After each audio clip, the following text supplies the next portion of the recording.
Next on the American Muscle Car, in 1968, Plymouth asked the world what happens when you blend big horsepower with a little cartoon character. You get a Roadrunner.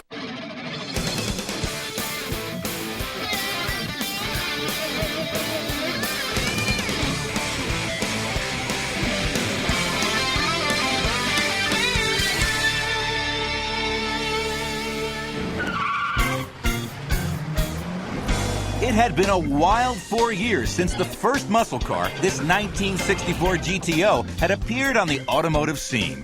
Wild for car buyers, whose muscle car dreams were coming true in the showrooms across the land. And wild for the car companies, who were turning out more and more of these great cars every year.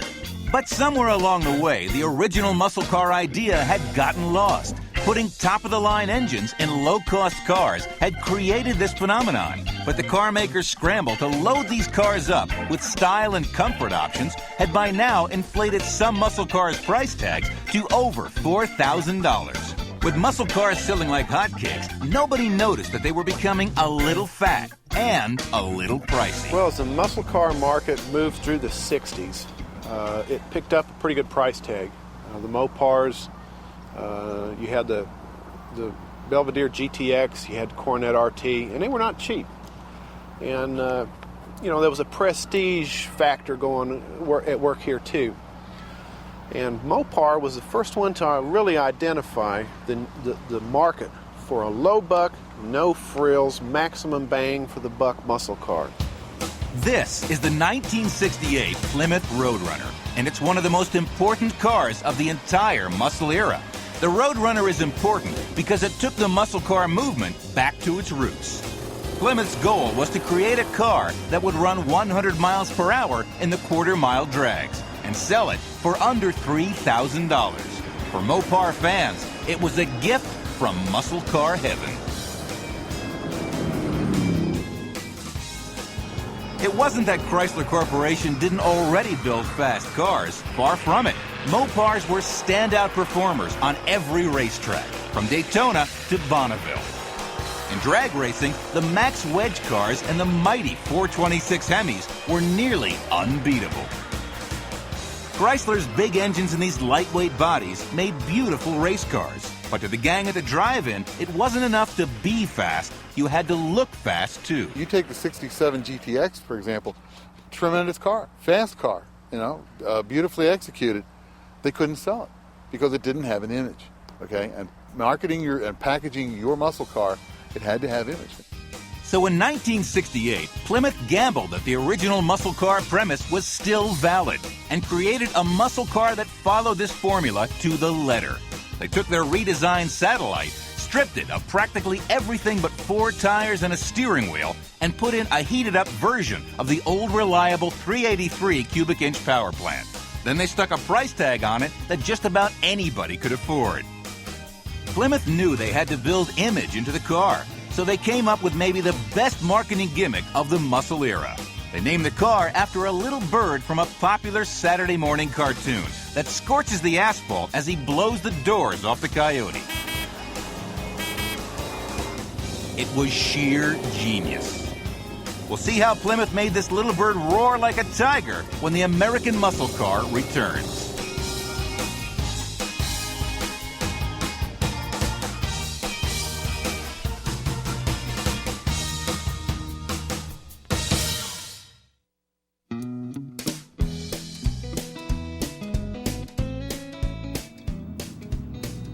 The '68 Roadrunner was a bold step for Chrysler Corporation, a company best known for lavish automobiles. Despite their reputation as a luxury car builder, Chrysler was into performance in a big way. Chrysler's emphasis was clearly on performance, but America's definition of performance car in those days was the full-size, top-of-the-line big boat, with all the bells and whistles and a price tag to match. These bucket seats, for example, are the most comfortable we've ever built. They cradle and support the body, and yet don't trap you. And of course, up front, a tachometer that is so important to high-performance cars. Detroit and the whole world knew that going fast cost money. The more you wanted to spend, the faster you could go. And this is how things were until 1964. Plymouth and Dodge and just about everybody in the industry had watched Pontiac just blow right by him with the GTO. The concept of a packaged muscle car was something that no one else had ever done before Pontiac had in 1964. Sure, people had put 409 engines in or 413s, but they weren't a package where it was all put together with one nameplate and sold that way. Pontiac did that in 1964. And it was extremely successful, and it took the other people in the industry a little while to understand what the concept was and how important it was. The GTO started a rush among the car companies to make cars which appealed to the youth market. Fortunately for Ford and General Motors, they had intermediate body styles which were both inexpensive and sporty looking, both qualities necessary to attract the young buyer. But Chrysler didn't have any sporty intermediate cars. Instead, they had an endless parade of business coupes and land yachts. Engine power, the essential muscle car ingredient, was no problem. With a Hemi or a 426 Max Wedge, a Plymouth Belvedere could walk all over a stock GTO or SS Chevelle. But no matter how fast it went, the Belvedere just wasn't a cool car. You just couldn't stick a motor in a car and say, well, here it is, guys. You know, the youth market really gravitated toward excitement. And if the car wasn't exciting, they weren't going to buy it. The situation clearly called for something outrageous. What could be more outrageous than a best bang for the buck street racer with an irresistible hook? The legendary street battle between the cute little Roadrunner and the mean old Coyote. The car was the epitome of the factory hot rod, and people loved it immediately. They made two styles. Mine is called the coupe because it has the post, and they made a hardtop. Those were the only two styles. The other thing that was unique about them is most of them came with no carpeting in them. They were very basic.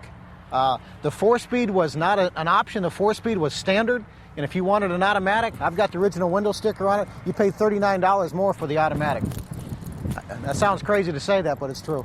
In base form, you got a bench seat, you got a rubber floor mat, you got a taxi cab, basically, with a little trim on it, and either a 383 or a 426 Hemi motor. I mean, it was all seriousness. There was no puff here. Inside the Roadrunner, you discovered just how Spartan a stripped-down Plymouth Belvedere could be. The rear side windows didn't even roll down. They popped out on little hinges. Plymouth brought the car in for $2,870, $130 under their $3,000 target price. In one bold stroke, Plymouth had solved their identity problem with young America and had slid right into a market niche full of hungry muscle car buyers. They had literally reinvented the muscle car. When the American muscle car returns, we'll see the other reason the Roadrunner was such an immediate hit: huge horsepower.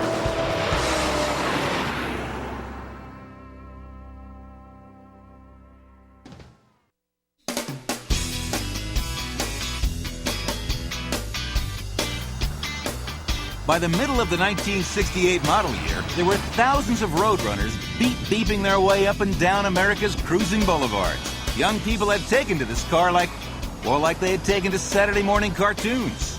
The Roadrunner's philosophy of keep it simple extended to the available engines. Plymouth's standard Roadrunner motor was their old reliable 383, but with a few welcome enhancements. Large port heads from the 440, a beefier valve train, and a special 450 lift cam made 335 horsepower at 5,200 RPM and 410 foot-pounds of torque at 3,600 RPM with a single Carter ABS carburetor. Following the classic Mopar style of big engine, light body, the 383 equipped Roadrunner was most pleasing to the lead-footed segment of the buying public. But when it came to muscle car engines, the rule was bigger is better. So Plymouth decided to offer just one alternative engine, the 426 Hemi.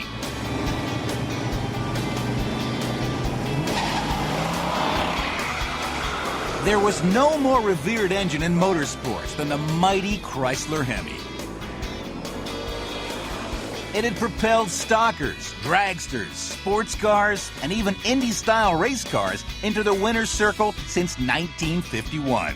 With its reappearance on the street in 1965, a Hemi badge on your car's fender got you instant respect. the 383 with 335 horsepower, was your base engine. The only optional engine in '68 was the 426 Hemi. The street Hemi, of course, was literally the king at the time of the street. There was really nothing that could touch it. A Hemi, automatic, in a Roadrunner, was a very, very fast car. The 426 Street Hemi used a 4.25-inch bore and a 3.75-inch stroke, and Chrysler rated this engine at 425 horsepower at 5,000 RPM and 490 foot-pounds of torque at 4,000 RPM. The Hemi in the Roadrunner was the ultimate street weapon in 1968. In its low-key Plymouth satellite body, this little bird behaved more like a wolf, prowling the street, ready to pounce on its prey. Plymouth knew the base model stripped-down Roadrunner wouldn't suit everyone's tastes, so the car's short option list did include a few comfort and appearance items. For $355, your Roadrunner could have air conditioning. For another $94 each, power steering and power brakes. Stereo tape with AM radio was priced at $195, and cruise control would set you back $53. But cruise wasn't available with the Hemi. Plymouth obviously figured that the only cruise control anyone needed with the Hemi was a heavy foot. Even the dress-up stuff, so vital to the muscle car image, was optional on the Roadrunner. Sport stripes cost $15, and a blackout hood treatment was an additional $18. The only adornment that came with the base model was the little Roadrunner on each door and the tail, and of course, the horn. By mid-year 1968, the Roadrunner had become so popular that Plymouth expanded the line to include a two-door hardtop.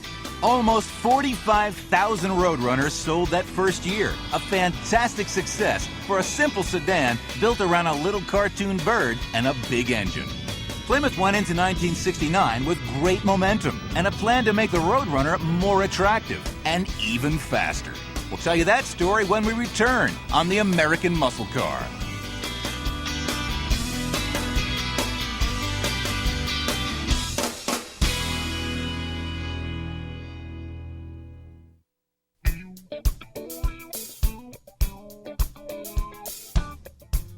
The '68 Roadrunner's popularity told Plymouth that they were doing it right with this car. So for 1969, they decided not to fix what wasn't broken.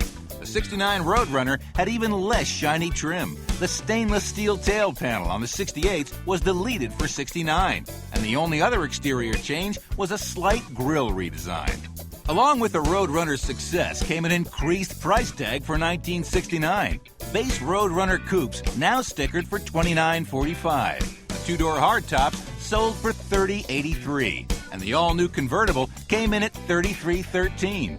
Even with the price increases, Plymouth was still giving the muscle car crowd the biggest bang for the buck. Basically, they were a muscle car to go fast. People didn't want power windows, they didn't want power steering, they didn't want power brakes. Anything that came off the engine, they didn't want to do it. Plymouth was pouring engineering into this car. The Roadrunner featured heavy-duty brakes and suspension, wider tires and wheels, and sure grip differentials. The 4-speed and torque flight automatic transmissions used in the Roadrunner were the beefiest in Chrysler's inventory. Under the hood, Plymouth added the romping 375-horse, 440-cubic-inch wedge engine with a trio of Holley 2-barrel carburetors. Dubbed the 446-pack, this engine was one of the fastest street power plants ever offered in the Mopar Intermediates. The Street Hemi was still king of the jungle, even though its cost inflated the price of a '69 Roadrunner by more than $800. In stock form, a strong Hemi could run through the quarter mile in low 13s. And if you wanted to tune it and tweak it, you could get it down into the 11s without losing a lot of streetability.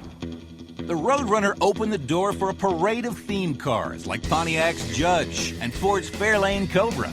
Both cars attempted to copy the Roadrunner's formula of low-cost, high-visibility horsepower.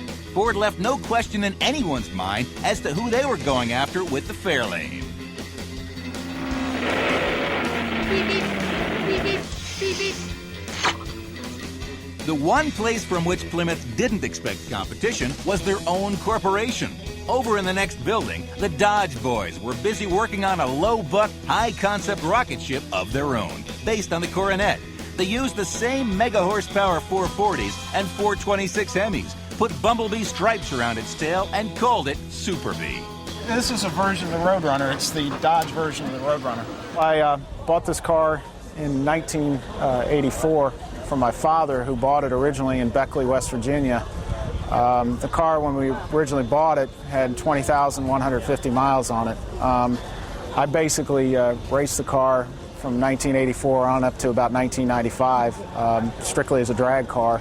I kept all the original parts to the car, and in 1995 I decided to return the car back to its original condition. It takes me back to when my father actually had one of these, and it's just a time of my life I'll never forget, and I'll always remember it. That's why I have this car.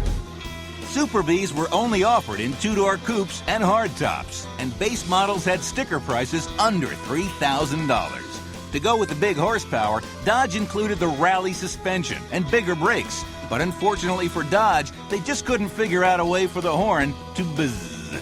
The Super Bee was a very limited production car and didn't eat into the Roadrunner's sales at all. Roadrunner was by far the success story of the industry.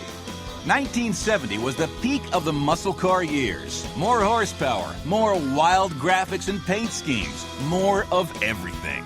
Plymouth already had all its cards on the table with the Roadrunner, since they decided from day one to go with the Hemi, and from day two to offer the 440 six-pack. So for 1970, they did the only thing they could do.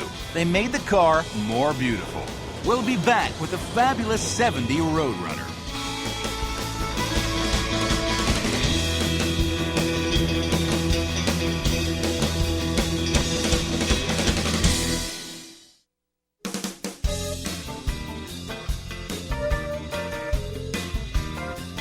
After the success of 1968 and 1969, it was hard to see how Plymouth could improve on the Roadrunner.